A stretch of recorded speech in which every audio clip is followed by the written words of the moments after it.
Hi, I'm Hank from KidsCorner.com and today I'm presenting Man of Steel, and this is the new Superman movie. Excellent. So what happens in this film then, Hag? Well, it's basically the first film, so he's just become Superman. Okay. And it starts off with him as a baby. Yep. And Zod, Krypton's blowing up. Okay. Zod Yeah. is like, Zod is like, we need to find a new planet. I've got this thing that will kill everything else in this planet. We need a natural born child so we can build it on Oh, it. okay.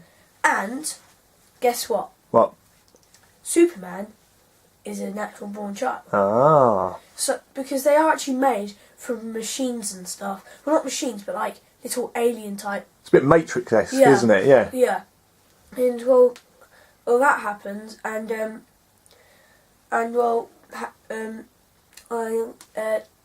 Jor-El, Yep. that's his father, real father, he puts him in the thing and says, we need to take him to Earth, we need to make him be alive, and he's probably going to be the saviour of our world.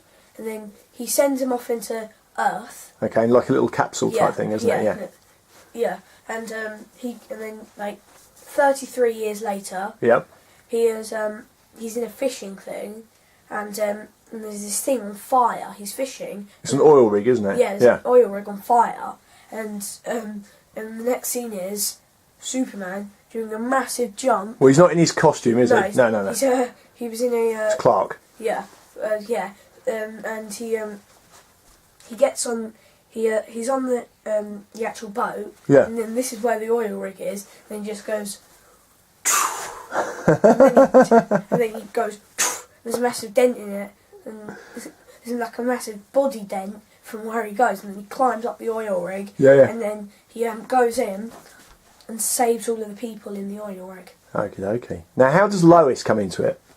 Well, she is she works for the Daily Planet. Okay. And she's investigating this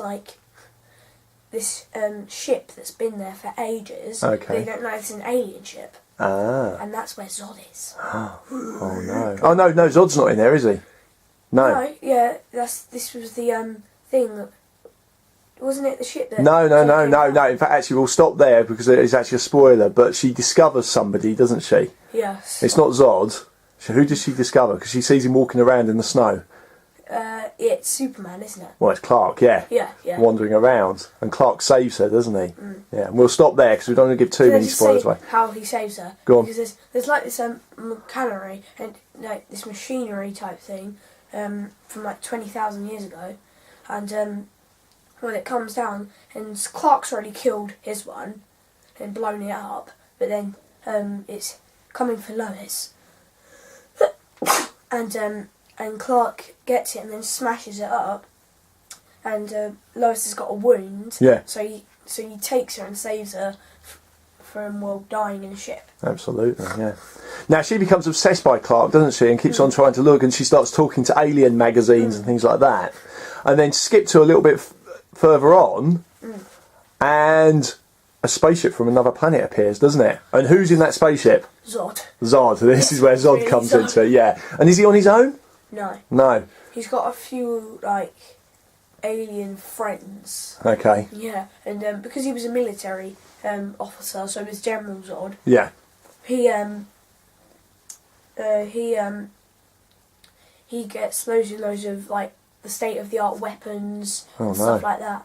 And what does he want? He wants Krypton to be rebuilt on Earth. And who does he ask for? Superman. What's he calling though? Kal-El. That's right, yeah. And what does he say? Because he does like a special announcement on the TV, doesn't he? Yeah, he says, "You are not alone." It's quite good. It's in the trailer as well, isn't it? Yeah. So, right, we'll stop there because we don't want to give too much away. But what was the best bit of the actual movie? I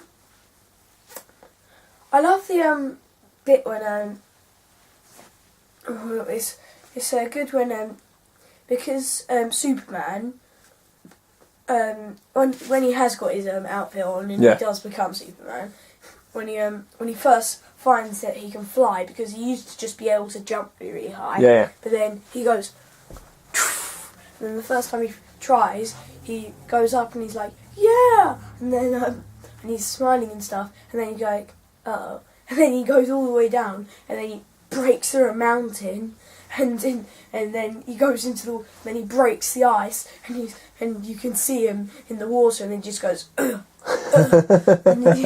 it's a typical, it's a typical mistake. Yeah. He goes, flying. Oh. It's a bit like when Spider-Man was trying to learn what to And then he do. goes, and then he goes, whoa! Now, you didn't necessarily watch the older Superman films, but you're a massive fan of Smallville. Do you think this is as good as Smallville? Yeah. Yeah? I think it. Yeah, and I'll tell you something. It leads up to all of the other films, because when he's like doing the last battle with Zod. Yeah, don't give anything away. No. Yeah. They're actually fighting underneath the Lex Luthor thing. We'll have a little look out for that. Mm. Yeah, okay. And as far as movies that you've actually seen, is there anything it reminds you of? I think it's a bit like Iron Man and Avengers. A bit, but yeah, I kind of see what you mean. Actually, yeah, it's a lot faster. I didn't expect it to be so action-packed as it actually was. Yeah, you'd expect that it's not talking, just like you thought it was like The Dark Knight, but It's not. No, it's not at all. It is Bang, action-packed bang, from the bang, moment it bang. starts. Yeah. So, do you think fans of Avengers and Iron Man will enjoy Man of Steel? Yes, sir. Rico. Do you think mummies and daddies will enjoy Man of Steel? Yes, sir. Rico. So, how many stars out of 5 for Man of Steel? 5. Any last words? Well.